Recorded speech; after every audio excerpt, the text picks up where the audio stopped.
Hello guys, दृष्टि IAS के in news programme में आपका स्वागत है। और आज हम यहाँ पर डिस्कस करेंगे गंगा नदी और उससे संबंधित जो उसके बेसिन में जल निकाय मौजूद हैं उनके सूखने को लेकर के एक रिपोर्ट आई है। तो जल्दी से देखते हैं आज की हमारी न्यूज़ ताकि हम आगे डिस्कशन कर सकें। न्यूज़ है, over 1/4 of government owned water bodies in Ganga basin dried up survey. यानी एक सर्वे कराया गया है जिसमें यह निकल करके आए हैं आंकड़े कि गंगा नदी बेसिन से संबंधित जो जितने भी वाटर बॉडीज़ जो सरकार के अंतर्गत हैं वे सूख रहे हैं। तो ये एक यहाँ पर हमें रिपोर्ट में देखने को मिल रहा है। तो अभी हम आगे रिपोर्ट में बात करेंगे। यह रिपोर्ट जो कंडक्ट हुई है वह QCI यानी क्वालिटी काउंसिल ऑफ इंडिया के जरिए लाई गई है। और यह पूरा जो सर्वेक्षण का कार्यक्रम है इसे नमामि गंगे प्रोग्राम के अंतर्गत चलाया गया है। तो हम आज के डिस्कशन में बात करेंगे QCI की इस रिपोर्ट के बारे में। बात करेंगे QCI क्या है, यह किस तरीके से कार्य करता है, इसकी संरचना क्या है। इसके अलावा गंगा बेसिन के बारे में बात करते हुए इसके महत्व को समझेंगे कि किस तरीके से ओवरऑल पूरे क्षेत्र में जो भी वाटर बॉडीज इससे जुड़ रही हैं वह किस तरीके से सूख रही हैं या उनका क्या अन्य उन पर दुष्प्रभाव हमें दिखाई दे रहा है। बात करेंगे नमामि गंगे प्रोग्राम के बारे में। हालांकि प्रोग्राम काफ़ी समय से चल रहा है, आप लोग इससे अवगत होंगे ही, लेकिन फिर भी हम एक छोटा सा यहाँ पर ब्रीफ में इसकी जानकारी दे देंगे। इससे जुड़े चैलेंजेस क्या हो सकते हैं, क्या किया जा सकता है, और एक सवाल जिसे मेंस के स्तर पर हम यहाँ पर शामिल करेंगे। क्योंकि गाइज यह पूरा टॉपिक पर्यावरण और इससे संबंधित अन्य जो चैलेंजेस हैं उससे जुड़ता है, इसलिए इसे हम मेंस के स्तर पर GS पेपर 3 से रिलेट करेंगे। तो बात करते हैं सबसे पहले इस रिपोर्ट के बारे में।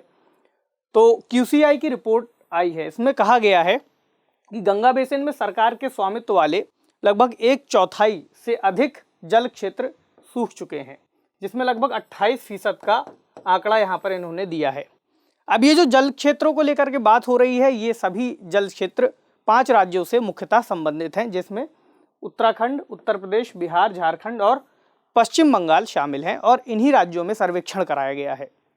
अब बात करें अगले पॉइंट की, तो नदी बेसिन से संबंधित जो सर्वेक्षण है वह तालाब, टैंक्स और झीलों का आकलन करके निकाले गए हैं।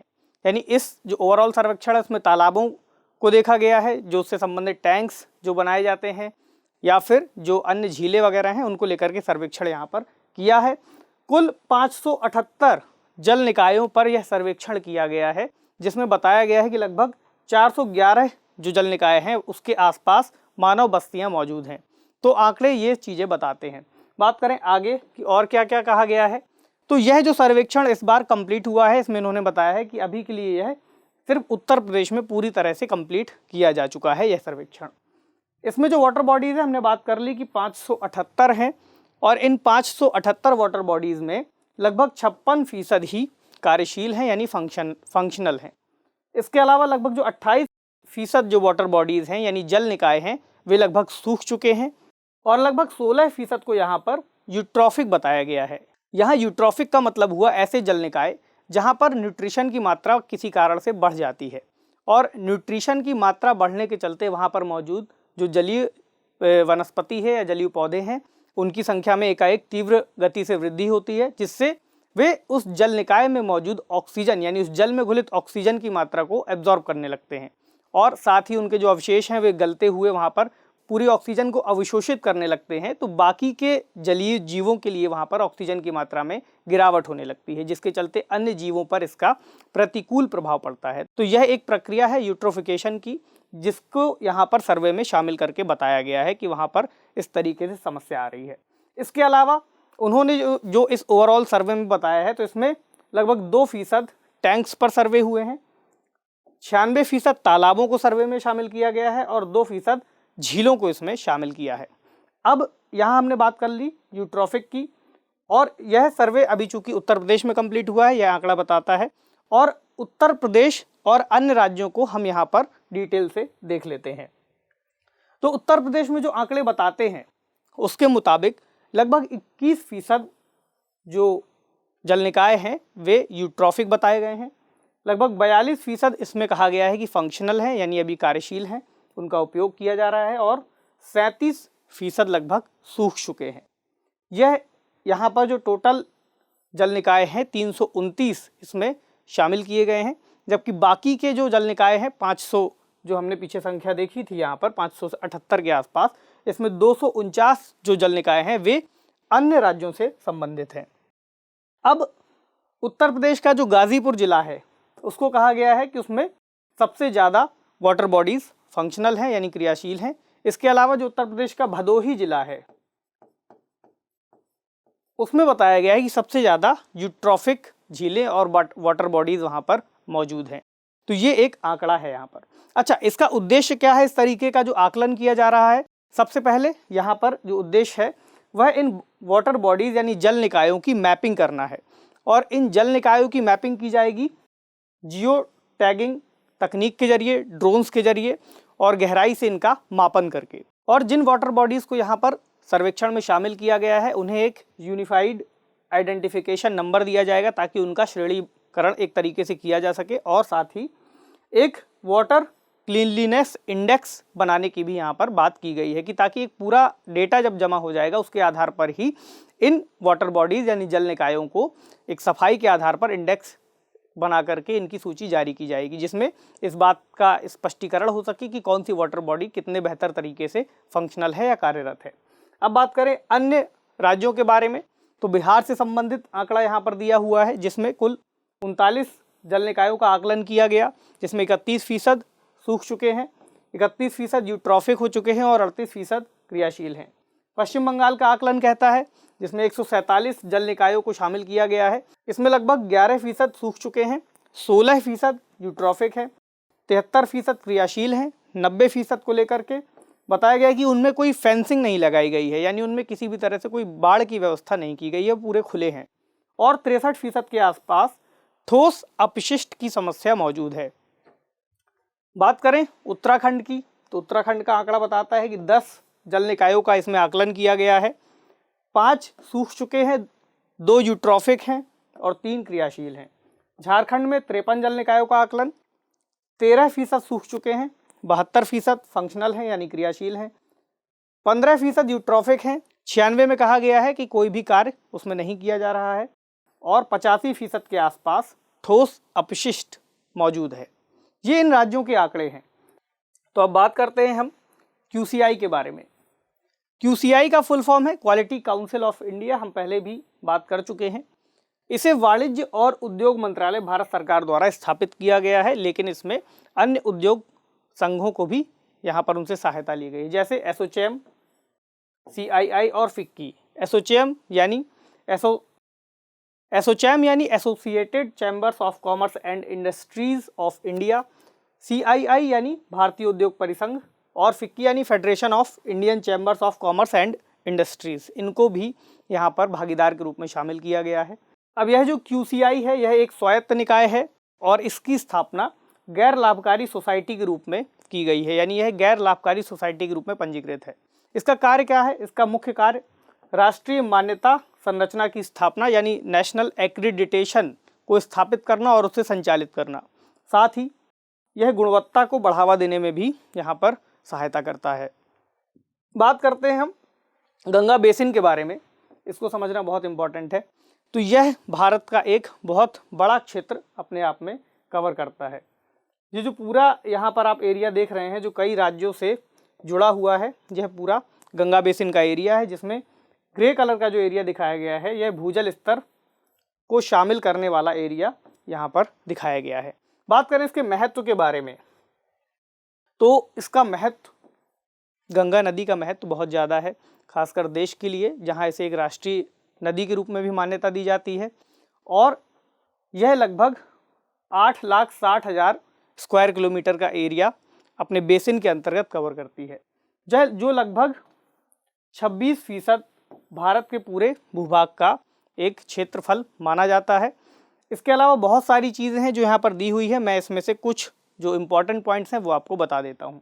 जैसे कि लगभग 500 मिलियन लोगों के लिए गंगा बेसिन यहाँ पर मौजूद है, लगभग 500 मिलियन लोग गंगा बेसिन में निवास करते हैं। 520 लोग पर स्क्वायर किलोमीटर के क्षेत्रफल में मौजूद हैं इस बेसिन के, और 50 मुख्य शहर इस गंगा बेसिन में आते हैं।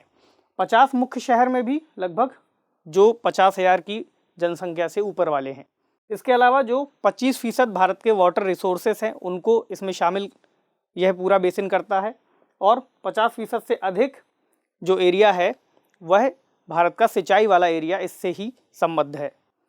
यह भारत की जीडीपी में भी एक बहुत बड़ा योगदान देता है, जिसका आंकड़ा यहाँ पर विश्व बैंक के यहाँ पर डेटा से लिया गया है। और साथ ही 200 मिलियन पीपल यानी 200 मिलियन लोग जो गरीबी रेखा से नीचे हैं वह इस पूरे क्षेत्र में निवास करते हैं। इसके अलावा यह जो पूरा क्षेत्रफल है यह कुछ जलीय जीवों के लिए भी बहुत इम्पॉर्टेंट है। जैसे 140 जो मछलियों की प्रजातियां हैं वे यहाँ निवास करती हैं, और 2 बायोस्फीयर रिजर्व्स यहाँ पर मौजूद हैं, जिसमें से एक है नंदा देवी और दूसरा है सुंदरबन नेशनल पार्क। यहाँ का जो ऊपरी क्षेत्र है इसका जो सोर्स है वह गंगोत्री ग्लेशियर है, और अपने सोर्स से निकलने के बाद गंगा नदी यहाँ पर बंगाल की खाड़ी में मिलने से पहले जो टोटल यात्रा करती है उसकी दूरी लगभग 2500 किलोमीटर के आसपास मानी जाती है। अब इसके बीच में जो शहर आते हैं उनमें मुख्य शहर है हरिद्वार, यहाँ पर कानपुर, यहाँ प्रयागराज जिसे इलाहाबाद लिखा गया है, आप प्रयागराज पढ़िए, वाराणसी, पटना और कोलकाता, यह पूरा यहाँ पर मुख्य शहर हैं। अच्छा, जो 11 राज्य हैं, प्रमुख रूप से 11 राज्यों में यह पूरा बेसिन फैला हुआ है, और इसमें 17 जो मुख्य इसकी सहायक नदियां हैं, जिसमें यमुना, कोसी और चंबल जैसी नदियां भी शामिल हैं, इसमें मिलती हैं, गंगा की सहायक नदियों के रूप में मौजूद हैं। इसके अलावा हजारों और लाखों की संख्या में लोग गंगा नदी को एक पवित्र नदी के रूप में पूजते हैं। साथ ही गंगा नदी के बारे में जो सबसे बड़ी यहाँ पर चैलेंजिंग सिचुएशन है वह यह है कि यह इस वक्त विश्व की 10 सबसे ज़्यादा प्रदूषित नदियों में से एक के रूप में देखी जा रही है। तो ये एक बड़ा चैलेंज है गंगा नदी को लेकर के। अब बात करते हैं नमामि गंगे प्रोग्राम के बारे में, जो गंगा नदी की सफाई और अन्य जो है उद्देश्यों को लेकर के लाया गया है। तो इसे भारत सरकार के एक फ्लैगशिप कार्यक्रम के रूप में लाया गया था, और यह एक समेकित संरक्षण मिशन है। इसकी शुरुआत जून 2014 में की गई थी, यानी इसका अनुमोदन जून 2014 में किया गया था, और इसके लिए लगभग 20,000 करोड़ रुपए का बजट भी एलोकेट किया गया था उस समय। बात करें उद्देश्यों के बारे में तो इसके दोहरे उद्देश्यों के रूप में इसे लाया गया है। पहला तो प्रदूषण का प्रभावी उन्मूलन इसके जरिए किया जाना है, और दूसरा गंगा नदी का संरक्षण और उसका कायाकल्प। अब इसके कार्यान्वयन को लेकर के अगर बात करें तो इसे 3 स्टेजेस में मुख्य रूप से बांटा गया है, जिसमें पहला है एंट्री लेवल एक्टिविटीज़, जिसके जरिए तात्कालिक रूप से होने वाले कुछ कार्य किए जाएंगे जिसके जरिए उसका प्रभाव देखा जा सके तात्कालिक रूप से। दूसरा है मीडियम टर्म एक्टिविटीज़, यानी जिसके अंतर्गत 5 सालों की अवधि को लेकर के कार्यक्रमों को बनाया जाना था और उनका यहाँ पर शुरुआत की जानी थी। तो ये 5 साल का टर्म था मीडियम टर्म के अंतर्गत। अगला है लॉन्ग टर्म एक्टिविटीज़, जिसके अंतर्गत 10 सालों का एक विज़न रखा गया था कि 10 सालों के अंतर्गत इसको लेकर के सफाई और उसके पुनरुद्धार को लेकर के कार्यक्रम तय किए जाने थे। तो ये नमामि गंगे प्रोजेक्ट है। अब बात करें चुनौतियों के बारे में, तो इसकी सबसे बड़ी चुनौती जो है वह है शहरीकरण, औद्योगिकीकरण और बढ़ती आबादी को लेकर के। तो जिस तरीके से शहरीकरण गैर नियोजित तरीके से किया जा रहा है उसके जरिए गंगा नदी की जो स्थितियां हैं वे खराब होती हुई दिख रही हैं। बढ़ती आबादी का दबाव भी गंगा नदी के जल के प्रदूषण के लिए जिम्मेदार है। इसी तरीके से जो सीवेज का प्रबंधन है वह बेहतर तरीके से ना हो पाना इसके जल को प्रदूषित कर रहा है, और उद्योगों और अन्य जो क्षेत्र हैं उससे निकलने वाला जो गंदा कचरा या गंदा जल है वह गंगा नदी में मिलने से उसका जल प्रदूषित हो रहा है। जैव विविधता और पर्यावरणीय स्थिरता को यह सबसे ज़्यादा प्रभावित करता है, खासकर प्रदूषण, जिसकी वजह से गंगा नदी का जो पानी है वह अपनी शुद्धता को खोता जा रहा है।